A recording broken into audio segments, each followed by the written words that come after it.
Bom dia a todos, bom dia a todas, bom dia para você que nos assiste pela Pop TV em Sobradinho e Porto Alegre ou nos escuta pela Cultural FM em Santa Catarina e no Rio Grande do Sul. Sejam todos muito bem-vindos e bem-vindas a mais um ICL Mercado Investimentos.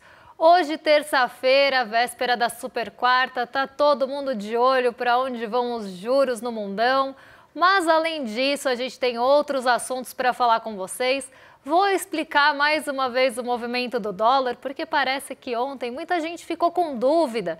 Então, a gente vai explicar tintim por tintim aí de como pensa o mercado e por que que a gente faz essa análise também. Por que que a gente olha para esse pensamento do mercado, inclusive para poder criticar. Vamos falar também da atualização de fofoca, porque eu sei que vocês gostam de atualização de fofoca e temos aí novos desdobramentos na história do Trump contra a Lisa Cook.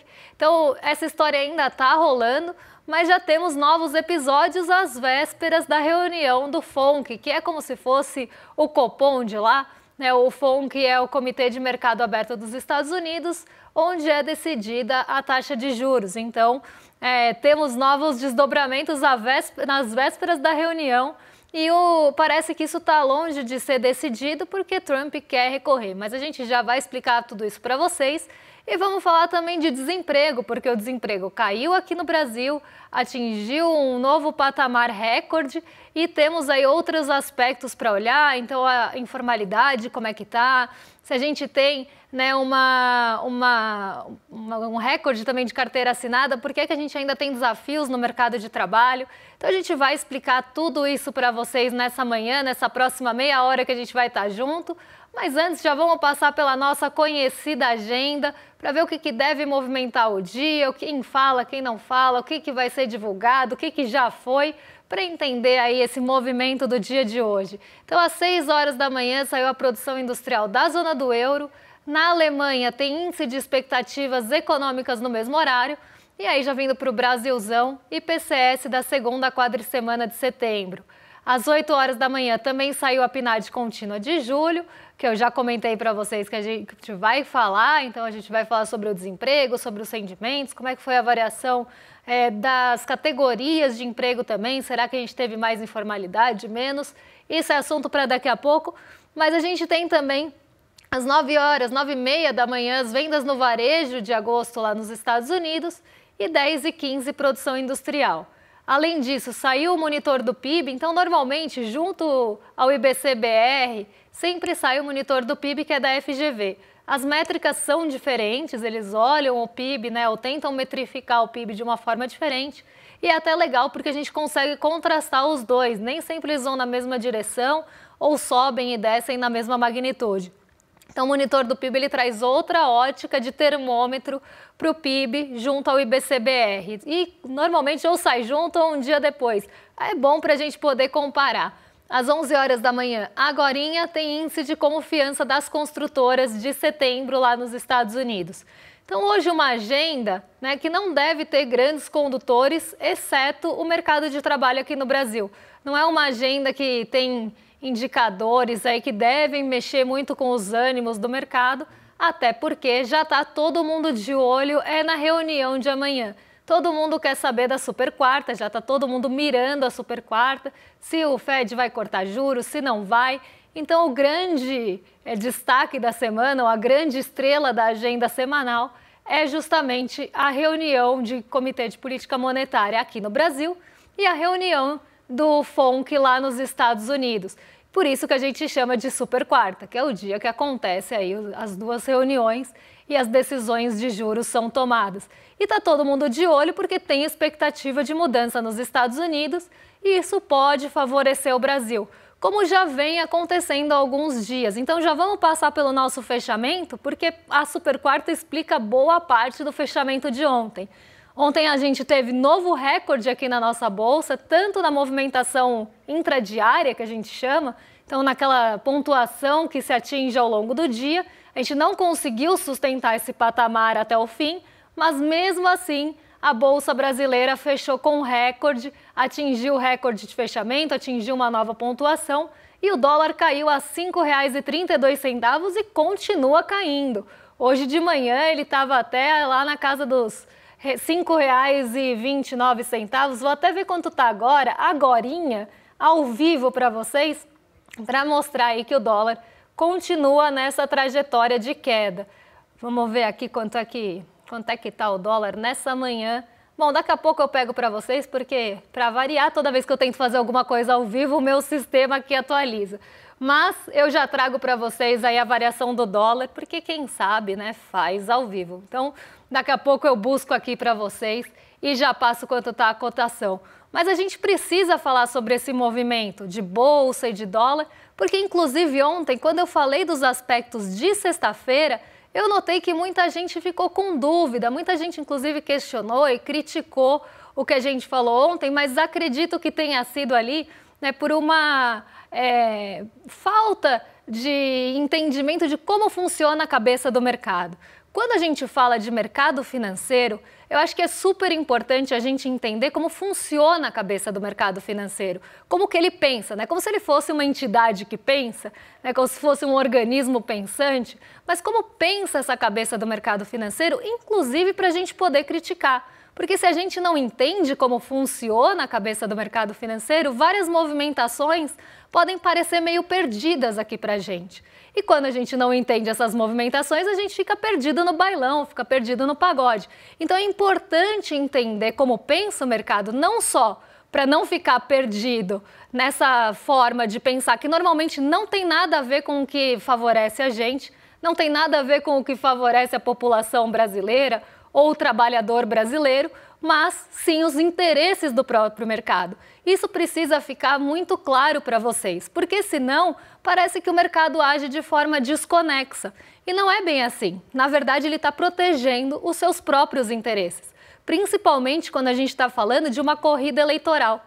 Então, é esse ponto que eu quero destrinchar para vocês, para que fique bem claro aí qual o pensamento do mercado, não só para a gente entender e ver esses caminhos que vão sendo traçados com a movimentação do mercado e às vezes com uma movimentação que parece estranha, que vai na contramão do que faria mais sentido na nossa lógica, mas também para poder criticar, porque se a gente entende como aquela lógica funciona, a gente consegue criticar por dentro, que era justamente isso que eu estava falando ontem.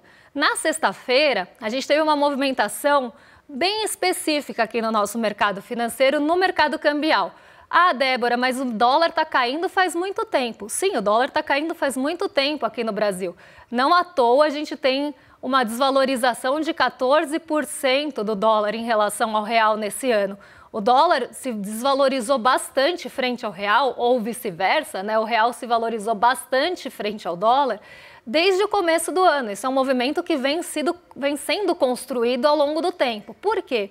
Para quem não lembra, no fim do ano passado, o dólar foi às alturas e a nossa bolsa caiu bastante.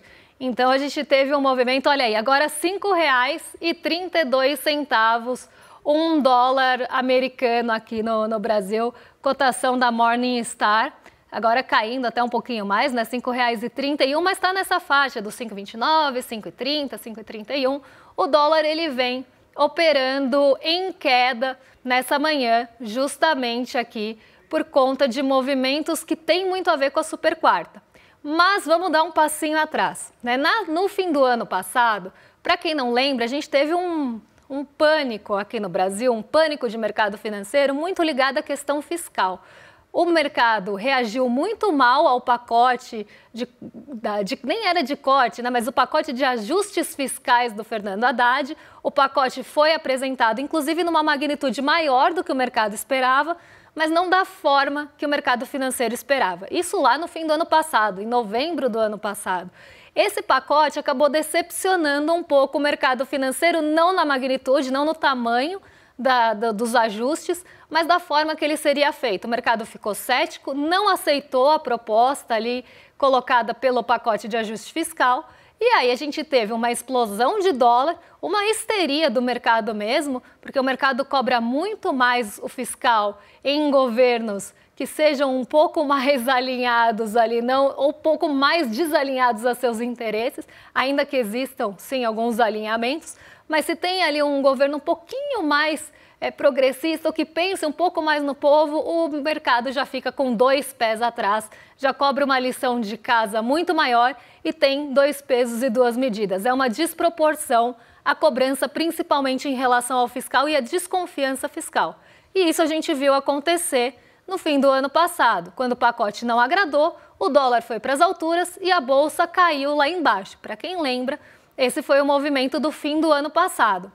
Ao longo do começo desse ano, os investidores começaram a ver que não era bem assim a história, né? Que não tinha aquela histeria toda, que realmente foi um movimento bastante exagerado do mercado financeiro, inclusive para mostrar descontentamento, porque se o mercado mostra um descontentamento com uma política monetária ou com uma política fiscal, ele vai reagir no mercado financeiro, então vai vender os ativos brasileiros e comprar dólar, inclusive para se proteger, mas para mostrar descontentamento mesmo, para mostrar que não aprovou aquela medida. E isso aconteceu em grande parte no fim do ano passado. Quando essa histeria passa, os ativos estão bem baratinhos aqui no Brasil. Depois deles caírem durante o fim do ano, eles ficaram bem desvalorizados e os investidores começaram a ver oportunidades de ganho, janelas de ganho. Então o dinheiro entra aqui para comprar essas barganhas, essa liquidação, o gerente ficou louco, entra todo mundo aqui para comprar esses ativos mais baratos e a bolsa volta a subir com a sua normalidade, começa a voltar para a normalidade. Então, a gente começa a ter esse movimento de alta. E com o dinheiro entrando aqui, principalmente dinheiro estrangeiro que veio buscar aqui, não só ganho na renda variável, mas também na nossa renda fixa, afinal, não é sempre que você ganha 15% numa taxa de juros num título público de um país que não tem tanto risco assim, o dinheiro também vem especular na nossa renda fixa. Então entra dinheiro para comprar essas barganhas, mas entra também dinheiro para a renda fixa. E aí a gente começa a ter uma queda do dólar. E essa queda do dólar vai acontecendo ao longo do tempo, com um custo, inclusive, se a gente for pensar alto, porque 15% de juros vai enforcar a nossa atividade econômica. Mas é um atrativo para que esse dólar entre. A gente está pensando na cabeça especulativa do mercado. Ninguém aqui está pensando que o dinheiro vai entrar aqui de forma altruísta, que quer fomentar o Brasil, que quer fomentar nossas empresas ou que quer emprestar dinheiro para o nosso governo, para qualquer que seja o motivo, a não ser ganhar dinheiro. Não vamos ser inocentes a esse ponto. Então o dinheiro entra aqui para tentar ganhar no curto prazo na renda fixa, na renda variável e ganhar 15%, basicamente com um risco soberano na nossa renda fixa. E isso vai fazendo com que o dólar caia. Conforme a gente começa a ter expectativa de que o dólar, de que os juros nos Estados Unidos vão cair, então a gente tem uma taxa 15%. E a taxa dos Estados Unidos estava sendo mantida também no mesmo patamar. Se a taxa dos Estados Unidos cair um degrau e a nossa continuar lá em cima, essa diferença de ganho aumenta. Então vai ter mais recurso especulativo entrando aqui para ganhar com essa diferença. Sai dinheiro lá dos títulos de dívida, das famosas treasuries dos Estados Unidos, para ganhar dinheiro aqui de forma também especulativa. E esse movimento, ele tem sido construído ao longo do ano. Entra recurso aqui para ganhar na renda variável, com toda a liquidação que estava tendo aqui, com todo o desconto que estava tendo aqui, não à toa a gente fala que os ativos estão descontados em preço, mas também para ganhar na renda fixa. E esse movimento não acontece de um dia para o outro.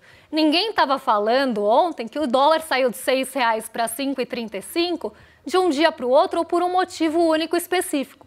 Isso tudo é uma construção que veio acontecendo ao longo do ano. E aí a gente entra também em questões que envolvem os Estados Unidos, a desconfiança em relação às políticas e medidas econômicas tomadas pelo Trump, que também afastam o recurso de lá e vão começar a buscar dinheiro ou ganhar dinheiro nos mercados emergentes. Então tudo isso é uma construção que aconteceu ao longo do ano. Ninguém está falando que foi um motivo único que levou o dólar de 6 para 5,35 ou que foi um único movimento ou uma tacada só. Mas na sexta-feira a gente teve um motivo a mais. Então a gente não teve só todos esses motivos que já estavam explicando a queda do dólar, mas sexta-feira foi um dia que o dólar se valorizou frente à maioria das moedas, mas frente ao real não. E quando acontece um movimento assim na contramão, normalmente é um fator doméstico que mexe com os ânimos do mercado. Normalmente é o mercado doméstico reagindo a alguma coisa. E é nesse ponto que eu queria chegar. é justamente nessa explicação. Não é que foi de uma hora para outra. Foi uma construção de queda do dólar, mas na sexta-feira, especificamente, pontualmente, nosso mercado teve um movimento, e aqui um movimento que inclusive foi comemorado e falado por próprios analistas de mercado, eu não estou tirando isso do chapéu, de que a gente teria um caminho mais livre com a saída do Bolsonaro. E a gente não pode ser inocente também de pensar, gente, que o mercado não reage a fatores políticos. O mercado reage a fatores políticos também. Reage a fatores econômicos, reage a boatos, a especulações e também a especulações políticas. Então, se você tem um mercado financeiro que já está num modo de torcida, porque é o que o mercado financeiro já está e ele não esconde, não à toa que a gente vê uma série de manchetes já falando sobre Tarcísio, já teve comemoração, né, de mercado financeiro e de analistas de mercado falando sobre isso, quando a gente teve uma pequena vantagem ali do Tarcísio em relação ao Lula em uma das pesquisas que foram divulgadas para segundo turno. Então o mercado ele tem um lado, era esse ponto que eu queria chegar, não é em relação ao movimento de queda do dólar, porque isso realmente foi construído, mas naquele dia especificamente o mercado mostrou que ele tem lado. O mercado mostrou que ele tem preferência. E as pessoas são ingênuas, muitas vezes, em pensar que o mercado não tem preferência, que o mercado é neutro que nem shampoo e detergente, que o mercado ele não tem lado, que ele é imparcial, que ele é somente técnico. Isso tudo é besteira, isso não existe imparcialidade. O mercado ele tem um lado, ele tem as suas preferências, ele mostra para quem que ele tem ali a sua torcida, inclusive, quem que ele quer que esteja no poder, e não é também à toa. O mercado espera alguma coisa em troca. Então, quando ele comemora, quando ele mostra ali que tem uma preferência por um determinado candidato, o que ele está contando para a gente?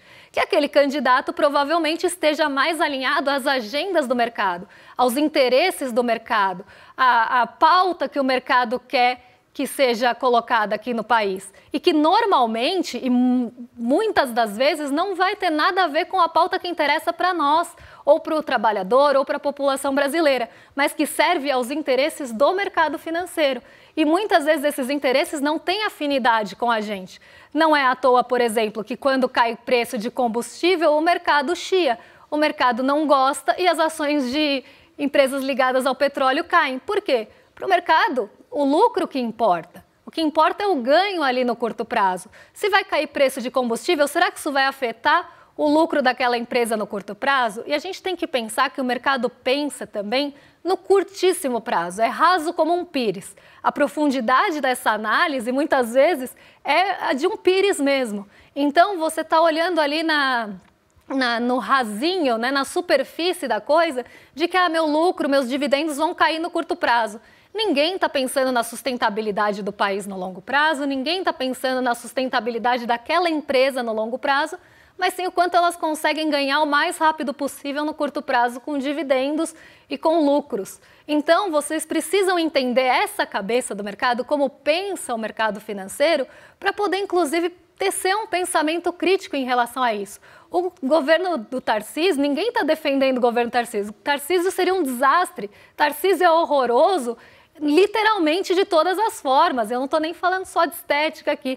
Tarcísio é uma figura horrorosa política e seria um desastre para a população brasileira como presidente do país. Mas para o mercado financeiro ele cumpriria uma agenda, por exemplo, privatista, ele cumpriria uma agenda de cortes de gastos da forma que o mercado gosta, que é cortando direito do trabalhador, que é cortando benefício social, que é tirando, por exemplo, a previdência do teto ali dos gastos, ou colocando a previdência, na verdade, dentro dos gastos. O que eles querem é justamente que você vá cercando o trabalhador e os benefícios sociais, a saúde, a educação, porque inclusive o mercado lucra com isso. Se você precariza uma saúde e uma educação, quem que vai tomar o lugar do papel do Estado ali? O setor privado, e o setor privado vai massificar isso, vai começar a vender isso para a população de forma massificada e muitas vezes sem qualidade, mas vai lucrar em cima dessa precarização do Estado. E depois compra empresa baratinha quando ela está precarizada. Então, existe um interesse afim. E era isso que eu estava querendo falar, o interesse afim do mercado com a agenda que o Tarcísio provavelmente vai cumprir. Então esse alinhamento acontece, né, essa comemoração acontece justamente por esse caminho parecer estar aberto. Ele não é nem ainda candidato, mas a possibilidade, a especulação, o boato dele ser candidato já faz com que o mercado reaja hoje. Então é isso que vocês também precisam entender. O mercado reage no boato, na expectativa e não no fato em si. Muitas vezes, quando o fato acontece, a precificação já aconteceu porque já teve toda a reação do mercado financeiro. Então, existe um interesse de afinidade entre a agenda do mercado financeiro e o que o Tarcísio representa como privatista, como uma pessoa que deve cortar benefícios sociais, que deve ali estourar a corda no lombo do trabalhador. E isso é interessante para o mercado. Isso é interessante para a gente? Não, isso é horroroso para a gente. Isso é horroroso para um projeto de país de longo prazo. Isso não é bom para a população brasileira, não é bom para o trabalhador, não é bom para quem vive ali necessitando de um benefício, quem está abarcado pelos benefícios sociais. Para a maior parte da população, isso é muito ruim, mas interessa a uma parte que tem poder político e econômico. E é isso que a gente precisa pensar e criticar também. Então, quando a gente fala que o mercado financeiro comemorou a queda de dólar e pensou que o caminho estava mais livre para o Tarcísio, ninguém está torcendo para Tarcísio, ninguém está falando que isso é bom para o país ou que a gente concorda com isso, mas que esse pensamento é do mercado financeiro e que o mercado financeiro vai começar a usar isso já num modo de torcida e quase de campanha para começar a pintar essa figura, quase como estavam pintando Milei na Argentina por muito tempo, de que ele é uma figura que vai conseguir equilibrar as contas, que ele vai ter mais responsabilidade fiscal, que ele vai privatizar e trazer, né, os lucros para a esfera privada, os lucros públicos para a esfera privada. Então, tudo isso, que ele vai cortar gasto, então tudo isso cumpre uma agenda que interessa, sim, ao mercado financeiro. Era justamente essa crítica que eu estava fazendo ontem, quando eu falei da comemoração do dólar. E eu já venho acompanhando há tempos, há meses, essa construção dessa figura, tanto pelo mercado financeiro como os veículos de mídia mais hegemônicos, que inclusive normalmente pertencem ao mercado financeiro, 75% deles pertencem ao mercado financeiro, começam a pintar, né, esse candidato, essa pessoa, como um favorito, não para a população ou nem para ganhar, mas um favorito para essa camada, para essa esfera, para essa elite econômica, ou essa elite que tem poder político e econômico e que detém os meios de comunicação. E aí começam a construir essa imagem de moderado. É quase como se fosse um Bolsonaro que passou perfume, né? Então ele é moderado porque ele não foi tão agressivo ou falou tanta besteira, mas é tão horroroso quanto. E aí até perguntaram para mim, mas aí o mercado vai apoiar alguém que quer anistia ou que quer golpe? O mercado, muitas vezes, faz vistas grossas para as coisas, quando interessa a ele. Então, se ele estiver ganhando dinheiro, se ele tiver perspectiva de aumentar o lucro, se ele achar que ele vai lucrar com aquela situação, ou que aquele candidato está mais alinhado aos interesses dele, ele vai fazer vistas grossas para todo o resto, desde que ele lucre. Mas isso não é sustentável no longo prazo. Mas aí o longo prazo é problema de outras pessoas para o mercado financeiro. O que ele quer é ganhar no curto prazo e o máximo possível. O longo prazo, a sustentabilidade, se aquilo vai se manter, se vai ser bom para o país, isso tudo é uma outra discussão que normalmente, se estiver fora dos interesses, não vai acontecer. Mas o lucro não vai se sustentar se o país não crescer. Realmente, o lucro não vai se sustentar se o país não crescer, mas aí é problema para quem vem depois. E é sempre assim que o lucro é pensado aqui no Brasil. E por isso, o mercado acaba tomando essas atitudes ou colocando essas manchetes em veículos ou comemorando uma possível candidatura que venha acontecer depois de um julgamento, justamente porque ele quer uma pessoa politicamente alinhada.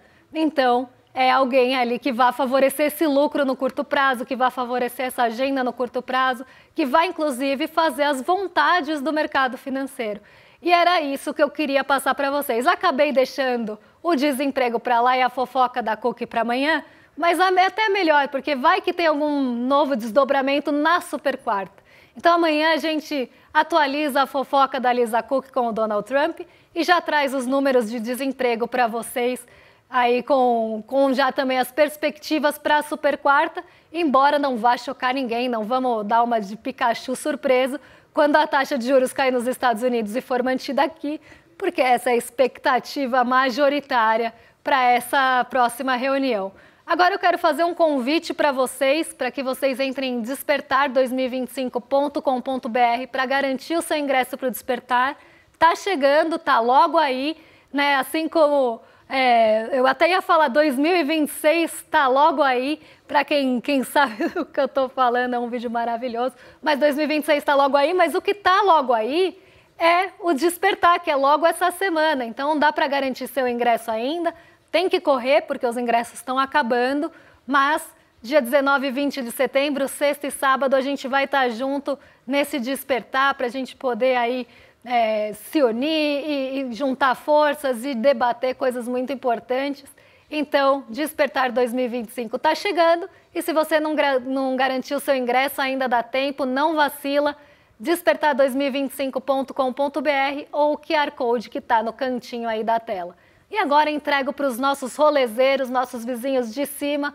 William De Luca e Guga Noblar já estão a postos para receber vocês e eu estou entregando o programa aí em tempo, então ontem ficaram falando, a Débora atrasou. Não é que atrasou, né? Atrasou todo mundo em cascata. Mas hoje eu estou entregando em tempo, always on time, como diria a Xante. Então, jogo aí para os nossos vizinhos de cima, vocês estão em mais que excelente companhia agora.